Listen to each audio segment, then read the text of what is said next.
দেখা একটু দেখা। তো হ্যালো গাই, চলে আসলাম তোমাদের সাথে আমি আজকে একটা নতুন ছোট্ট মিনি ব্লগ নিয়ে। তো আজকে যাচ্ছি ট্যাঙ্কির এখানে। তো ট্যাঙ্কির এখানে দেখো, এসেই কাদের সাথে দেখা, কালু ভোলু লালু সবার সাথে দেখা। দেখো গাইস, मतलब वो अलग ही लेवल का बंदा था। তো যাই হোক, সবাই ভালো কবজি ডুবিয়ে খেলো, খাওয়া দাওয়ার।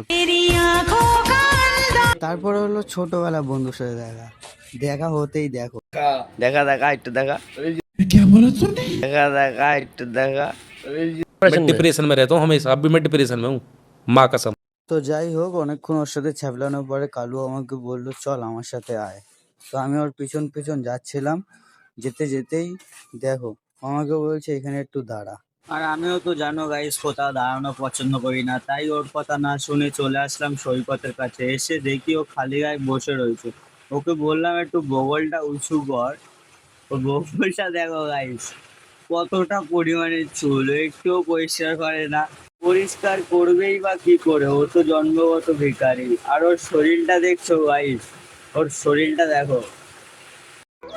अमीरों के घरों की दीवारों में रोशनी आने के लिए बहुत सी खिड़कियां होती हैं, मगर गरीब के घर में तो रोशनी तभी आती है जब उस बेचारे के घर की दीवार।